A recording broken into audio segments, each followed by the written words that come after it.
श्री शिवाय नमस्तुभ्यम। सीहोर मध्य प्रदेश में चल रही श्री महाशिवरात्रि शिव महापुराण की कथा का आज दूसरा दिन था। किसी कारणवश अगर आप आज की कथा नहीं सुन पाए तो हम आपके लिए लेकर आए कथा की विशेष जानकारी और उपाय। आज की कथा में गुरुजी ने कहा कि अपार भीड़ है, लाखों की संख्या में भक्तगण आए हैं। इतनी भीड़ हो गई है कि नेटवर्क भी नहीं मिल पा रहा है, नेटवर्क चला जाता है बार बार। उसी प्रकार जब व्यक्ति के मन में काम, लोभ, तृष्णा, वासना और छल कपट आ जाता है तो शिव भी नहीं मिल पाते हैं। गुरुजी ने कहा कि जिस प्रकार चुंबक लोहे को खींच के ले आता है, उसी प्रकार आप लोग भी भगवान शिव के खींच कर बुलाने पर आए हैं। आप स्वयं नहीं आए, शिव ने आपको बुलाया है। गुरुजी ने बताया कि FB, व्हाट्सएप पर लोगों ने उन पर दबाव बनाया कि रुद्राक्ष महोत्सव बंद कर दें। इस पर गुरुजी ने कहा कि वो रुद्राक्ष महोत्सव बंद नहीं करेंगे और इससे 10 गुना बड़ा रुद्राक्ष महोत्सव करेंगे अगली बार। और गुरुजी ने बताया कि रुद्राक्ष का शिवलिंग बनता रहेगा और हर बार उनकी पूजा होती रहेगी। और गुरुजी ने एक खुशखबरी दी है कि 22 तारीख के बाद भी रुद्राक्ष का वितरण होता रहेगा। वर्ष भर रुद्राक्ष का वितरण होगा। जितने रुद्राक्ष पिछली बार आए थे उससे भी दुगने रुद्राक्ष इस बार आए हैं, तो वर्ष भर रुद्राक्ष का वितरण होता रहेगा। आज की कथा में एक पत्र आया था। उन्होंने बताया कि उनके गर्भाशय में गांठ हो गई थी। डॉक्टर ने ऑपरेशन के लिए बोल दिया था। फिर किसी ने उनसे कहा कि टीवी पर शिव महापुराण की कथा आती है। उन्होंने एक लोटा जल और बेलपत्री चढ़ाने के लिए उनसे कहा। उन्होंने ये उपाय किया। शिव की कृपा से उनकी गांठ गल गई। आभार व्यक्त करने के लिए कथा पांडाल में आई थी। आज की कथा में एक पत्र आया था। उन्होंने बताया कि गुरुजी, हम लोग कॉलेज में पढ़े हुए बच्चे हैं, हम शिव पर इतना विश्वास नहीं करते, एक लोटे जल का महत्व नहीं जानते हैं। फिर उन्होंने बताया कि उनकी 9 साल से उनकी मासिक धर्म आना बंद हो गए थे और बच्चेदानी में गांठ हो गई थी। फिर उन्होंने टीवी पर शिव महापुराण की कथा सुनी, एक लोटा जल शिव जी को समर्पित किया और बेलपत्री समर्पित की और मांगकर शिव जी से ली और उसका सेवन किया। आज भोलेनाथ की कृपा से उनके बच्चेदानी की गांठ गल गई है। आभार व्यक्त करने के लिए कथा पांडाल में आई थी। गुरुजी ने बताया कि जैसे किसी भी व्यक्ति की वर्दी उसकी पहचान होती है, उसकी वर्दी से ही लोग उसकी पहचान करते हैं। अगर कोई आम आदमी बनकर आएगा तो कोई भी उसे पहचान नहीं पाएगा कि वो कोई अधिकारी है या फिर पुलिस वाला है या कौन है।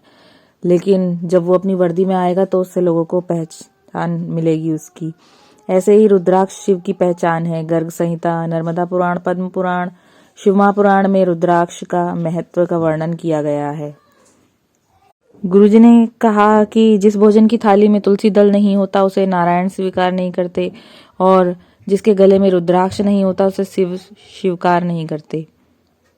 आज की कथा में ललिता जी का पत्र आया था। उन्होंने बताया कि उनकी बेटी की गले में और हाथ में गांठ हो गई थी और उन्होंने बताया कि उनके कमर में भी गांठ हो गई थी। फिर उन्होंने शिव महापुराण की कथा सुनी और शंकर जी को एक लोटा जल चढ़ाना प्रारंभ किया और बेलपत्री चढ़ाई और उसका आचमन किया। फिर वो ऑपरेशन के लिए जब वो गई तो डॉक्टर ने बताया कि उनके शरीर की गांठ बिल्कुल गल चुकी थी, अब ऑपरेशन की जरूरत नहीं है। आभार व्यक्त करने के लिए कथा पांडाल में आई थी। आज की कथा में एक पत्र आया था। उन्होंने बताया कि उनकी बेटी को ससुराल वाले परेशान करते थे, वो अपने घर वापस आ गई थी। फिर उन्होंने शिव महापुराण की कथा सुनी, शिव जी पर जल चढ़ाया, पशुपति व्रत भी किया। दूसरे ही व्रत में ससुराल से फोन आ गया उनको लेने के लिए। आज वो अपने ससुराल में प्रसन्नता से रह रही हैं। आभार व्यक्त करने के लिए कथा पांडाल में आई थी। गुरुजी ने बताया कि भारत के कोने कोने से लोग आए हैं। उन्होंने बताया कि 300 किलोमीटर पैदल चलकर कुछ भक्तगण आए हैं। तब उन्होंने उनसे पूछा तो उन्होंने बताया कि उनकी पत्नी की सर की नस फट गई। डॉक्टर ने कहा कि ये बचेंगी नहीं। फिर किसी ने उनसे एक लोटा जल शिवजी को समर्पित करने को कहा। उन्होंने शिवजी को समर्पित किया एक लोटा जल और उसका आचमन अपनी पत्नी को कराया। शिव की कृपा से उनकी पत्नी एकदम स्वस्थ हो गई हैं। इसी का आभार व्यक्त करने के लिए 300 किलोमीटर पैदल चलकर वो शिव के धाम में आए हैं।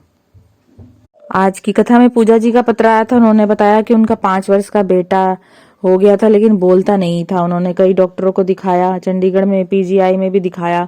डॉक्टर ने कहा कि हमने सारी जांचें कर ली है लेकिन ये बोल नहीं पाएगा, अब आप घर पर ही कोई उपाय करिए, प्रयास करिए बच्चे को बुलवाने का। तब उन्होंने टीवी पर शिव महापुराण की कथा सुनी और पशुपति व्रत भी किया लेकिन कुछ नहीं हुआ।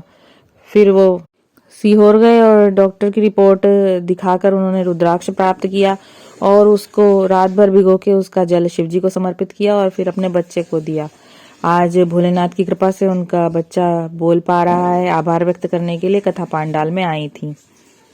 आज की कथा में एक पत्र आया था हिमाचल प्रदेश से। उन्होंने बताया कि उनको कोई फर्क नहीं पड़ता, रुद्राक्ष मिले या ना मिले कोई बात नहीं। उन्होंने कहा हम अपने दिल की बात शिव से कहने के लिए आए हैं। हमने देखा कि कई लोग अपशब्द कहते हैं, व्यवस्था बताते हैं तो बुरा लगता है। उन्होंने कहा कि जो दिल से आया है वो और कोई चीज नहीं देखता, कमी नहीं देखता, वो सिर्फ शिव से मिलने आया है। गुरुजी ने कहा कि शिव के मंदिर, शिव के धाम कोई ऐसे ही नहीं पहुंच पाता है। जब उसके मंदिर में शिवालय होता है तभी शिव पर उसकी कृपा होती है और शिव मंदिर पहुंच पाता है। कल की कथा में गुरुजी ने महाशिवरात्रि पर करने के लिए उपाय बताया था। कल महाशिवरात्रि का पर्व है। साल भर में एक बार महाशिवरात्रि का दिन आता है। अगर आपको लग रहा है कि भगवान शिव पर आप जल समर्पित कर रहे हैं लेकिन वो आपकी नहीं सुन रहे हैं तो आप कल महाशिवरात्रि पर अवश्य करें ये उपाय। आप 1 लोटा जल लेकर शिव मंदिर जाएं और 5 तरीके से जो शिव जी पर जल चढ़ाते हैं उसी प्रकार आपको जल चढ़ाना है, लेकिन शिव जी के शिवलिंग पर आपको जल नहीं चढ़ाना है। आपको पहले गणेश जी पर, फिर माता अशोक सुंदरी पर, फिर कार्तिकेय जी पर और फिर माता पार्वती पर गोल कटी भाग जो है वहां पर जल चढ़ाना है। 4 जगह जल समर्पित करना है, शिवलिंग पर जल नहीं समर्पित करना है। जो बचा हुआ जल होगा वो आप बेलपत्री के वृक्ष के नीचे समर्पित करेंगे। गुरुजी ने बताया कि इस प्रकार जल समर्पित करने से शिव जी को ये चिंता हो जाती है। वो माता पार्वती से कहते हैं कि ये मेरा भक्त है, ये रोज मुझे जल समर्पित करता था लेकिन आज इसने जल नहीं समर्पित किया। तो वो पार्वती जी से कहते हैं कि जितना फल मैं इसको देता उसका दुगना फल आप इनको प्रदान करना। ये उपाय सिर्फ महाशिवरात्रि पर किया जाता है तो कल आप ये उपाय अवश्य करें। माता पार्वती आपकी मनोकामना अवश्य पूरी करेंगी। तो ये थी आज की कथा की विशेष जानकारी और उपाय। आशा करती हूँ कि वीडियो आपके लिए उपयोगी रहा होगा। कृपया वीडियो को लाइक, सब्सक्राइब और शेयर जरूर करिए और बेल आइकन जरूर दबाइए ताकि आगे आने वाली वीडियो से संबंधित नोटिफिकेशन आपको मिलती रहे। हर हर महादेव।